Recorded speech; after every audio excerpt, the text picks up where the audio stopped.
Hello YouTube, welcome to my stump. Today I want to talk about the ferrocerium rod. I came to this conclusion after I had discussions with two of my friends.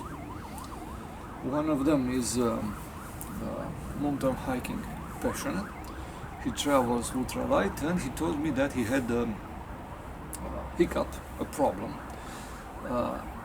consisting in the fact that in the moment he arrived at the designation spot for his camp, tried to light a fire, but the lighter that he had with him, that was specifically adapted for outdoor use with a pressure flame that is not influenced by the position of the lighter and also neither from the wind, was empty.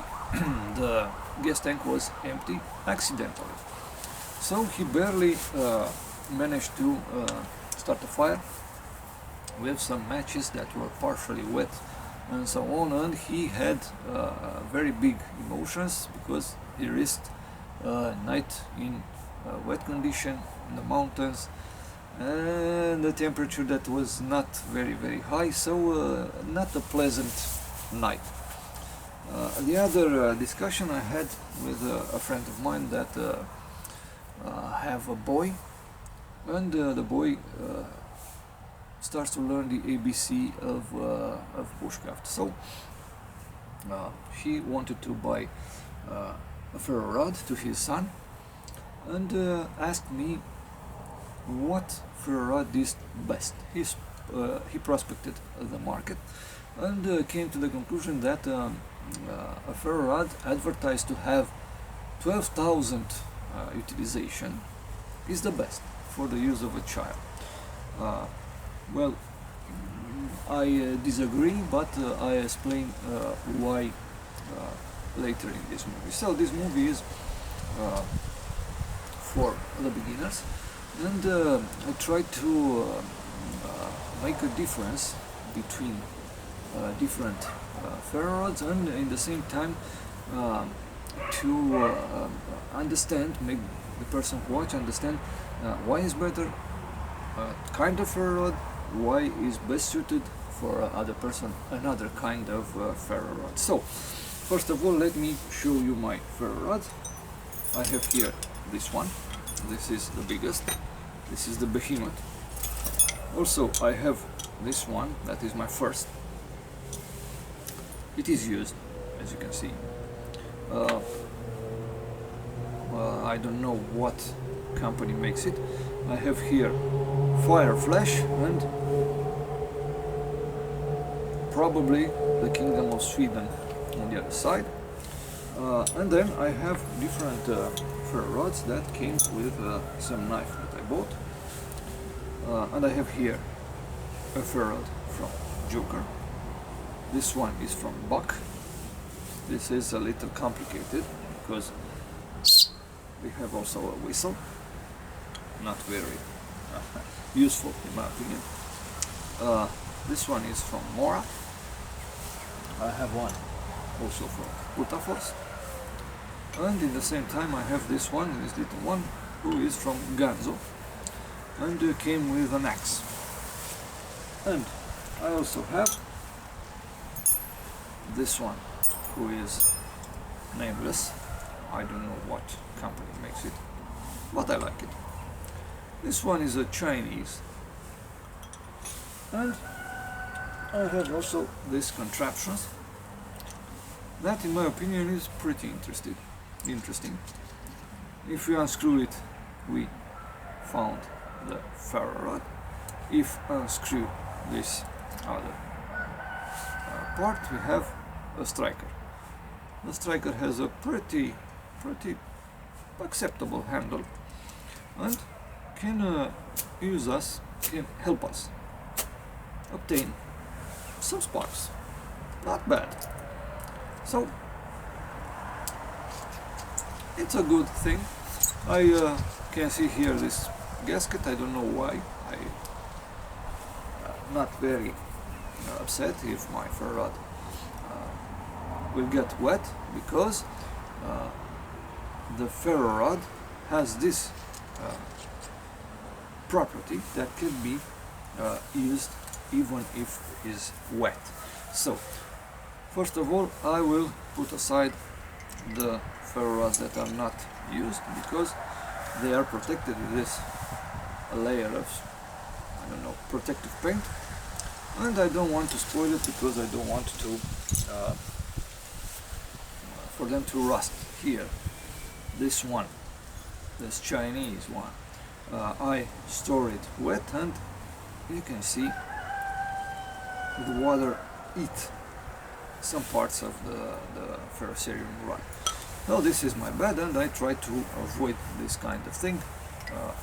First of all, drying very well the ferro rods, and then store it in the dry condition. And also I have here this bushcraft bracelet, who had this little small tiny minuscule ferro rod. Alright, so are those ferro rods the same? No, they aren't, and I show you why. This one, let's see how they produce spark. Start with this. As you can see, they produce a very good amount of spark, but this is due to the fact that we scrape a big surface. Alright, this one is shorter, but you can see that also gave us some good sparks. This one gave us better sparks. This is from more. This one gave us even better sparks. And this one, the Chinese one, even bigger sparks than the rest.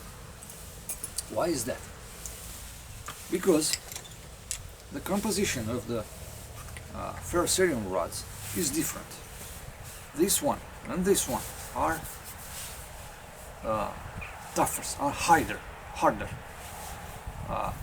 The composition is harder, and in the moment we scrape, they give us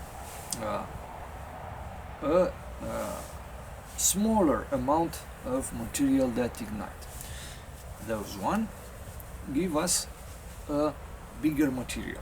So we have more material, we have more sparks with this, and so on. Because of that, we have more temperature, more time to ignite our tinder, and in the same time more temperature to get it dry. Now I like to use this one or this one. For me is the same. I do not have any preference. I used this one because it's no name, and probably I won't cry about it if I lose it. I could use very well the Chinese one for the same reason, and also I use this in the situation that I travel in wet environments, because we have this big surface that help me obtain more substance to be ignited even than those one can give me. This one also, as you can see, it is used, and the technique to use them is slightly different based on the composition of the ferro rod. So for a child, for a beginner, for someone who doesn't know to use a ferro rod, in my opinion, the softer ones are perfect. So if you want to start bushcraft, if you have a child who wants to start bushcraft, if you are not very sure about your ability to light a fire, based on your skill with the ferro rod, buy a ferro rod that is advertised around 3000 utilization, because this is softer and you have more possibility to light a fire than with this one. Alright, so I have this one. All my friends told me that is a joke. I don't think so. I will prove it. Probably we need to be patient, but I will start the fire with that tiny little ferro rod. So first of all, let's obtain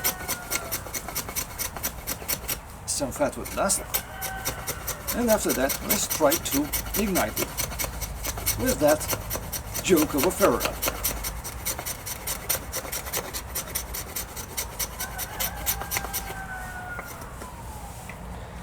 All my friends who saw the survival bracelet told me that is bullshit, is crap. Alright, I can agree with them, with two exceptions. Exception of paracord that we can use in different situations, and I think that there are some meters of paracord, and also with the exception of the ferro rod. That is a piece of equipment that can light a fire. Even I was very amazed, but as you can see, you will see probably, we can light a fire with that tiny little ferro rod. So let's try to make our tinder bundle, and then to scrape a little this ferro rod to obtain some sparks. As you could see, the sparks are not very big, not very bright, but let's try.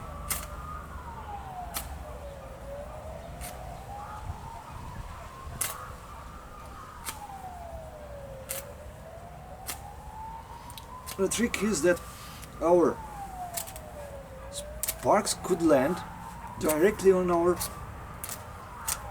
pile of fatwood dust. Otherwise we will not set it aflame. But as I said, we must be perseverant. This is the essence of bushcraft. Never give up. And in some time we will get this pile burning.